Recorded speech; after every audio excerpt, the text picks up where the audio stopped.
Салют, друзья! Сегодня мы снова с палкой, но палка у нас вращается. Вращается интересно. Покажу для начала, как будет выглядеть элемент, с которым вы сегодня ознакомитесь. Это не тот элемент, потому что вы его уже знаете. А тот элемент выглядит так. То есть я повернулся к вам спиной и вернулся к вам обратно. Не 360 поворот, а 180. При этом обращаю ваше внимание, что, находясь лицом к вам, я кручу палку относительно себя в правую сторону. То есть правая рука у меня сверху. А когда я окажусь спиной к вам, палка-то крутится по инерции, я окажусь с другой стороны вращения. Значит, для меня вращение, так же, как и для вас, будет уже не вправо, а влево. Для вас ведь вращение влево. Если я стану так, как вы, также для меня будет влево. Значит, я поворачиваюсь, и палка теперь крутится влево. То есть вот у меня левая рука сверху, не знаю, видно ли. Но поверьте мне на слово. Существует два варианта поворота, с которыми мы сегодня ознакомимся.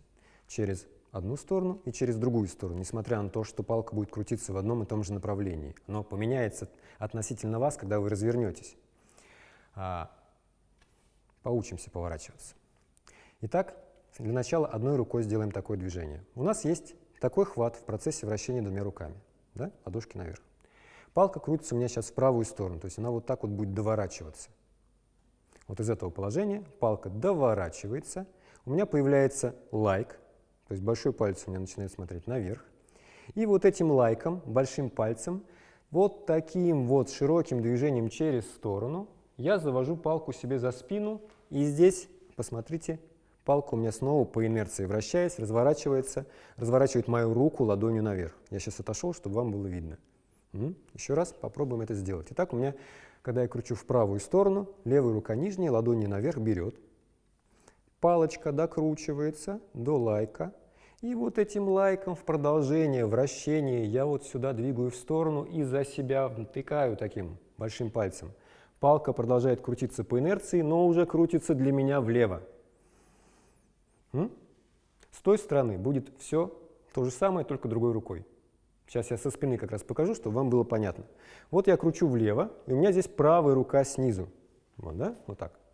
Оказывается, правая рука снизу докручивается до лайка, и этой правой рукой теперь уже я в сторону сюда же, через которую поворачивался, втыкаю, доворачиваю до раскрытой ладони, и продолжается у меня вращение. Посмотрите. Только теперь я кручу вправо, там крутил влево. Когда кручу вправо, левая рука снизу, хоп, дын-дын-дын-дын, оп, большой палец наверх, лайк, и хоп, такое втыкательное движение. Назовем это втыкание копья сверху. Здесь правая рука ладонью наверх и большим пальцем наверх поворачивается, и втыкаю копье сверху, оп, прям в пол. Продолжаю вращение вправо. Я повернулся на 180, но вращение не остановилось. Я сейчас покажу в динамике, чтобы было понятно. И хоп, там, и хоп, там. И хоп, там, и хоп, там. Это один из вариантов поворота. Там существует дополнительно, допустим, сейчас просто ознакомительно покажу, вот такой поворот. Или еще более сложный, вот такой поворот. Ну, это так, для ознакомления, чтобы вы понимали, что это не единственный способ поворота. Мы сейчас пока знакомимся с одним более простым. Напомню, ладонь наверх, нижняя рука, докручиваем до лайка и втыкаем в сторону освободившейся руки. И хоп. Помним, да? Второй вариант. Если вы не помните, как делается этот вариант, забыли, перемотайте назад и посмотрите. Второй вариант. Я буду крутить палку в ту же самую сторону, то есть колесо у меня катится вот туда, в том направлении, независимо от того, каким элементом я буду поворачиваться. Снова нижняя рука, ладошка, берет палку. Снова лайк. Но теперь, друзья мои, я не копье буду втыкать в ту сторону, а буду вот этим вот мечом рубить снизу уже в другую сторону. При этом, посмотрите, тот конец, где мизинец, у меня сразу заходит за спину, и я поворачиваюсь. Сейчас еще несколько раз покажу, и вы поймете. С этой стороны я кручу влево, и получается, что у меня правая рука снизу, доворачиваю до лайка, и снова через другую сторону поворачиваюсь, посмотрите. Еще раз. Все время на поворот работает, запомнить надо одну простую вещь, раскрывающаяся вот эта нижняя рука. Вот, раскрывается. И махом снизу, оп, я поворот делаю.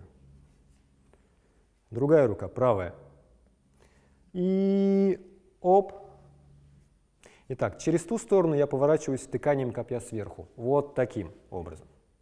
А через ту сторону я поворачиваюсь вот таким рубящим движением снизу. То есть снизу рублю и сверху втыкаю. Два таких элемента. Снизу рублю и сверху втыкаю.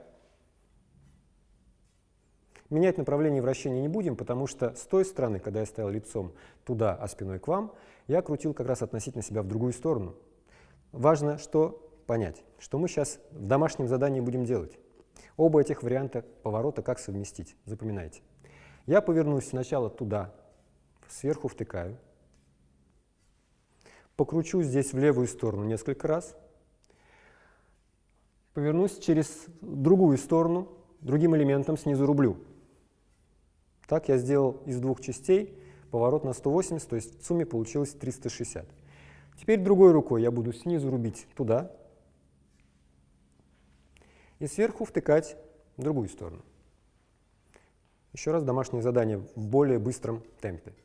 Кручу палку, повернулся, покрутил, повернулся, покрутил, повернулся, покрутил, повернулся, покрутил. Вот такое домашнее задание, друзья. Пока!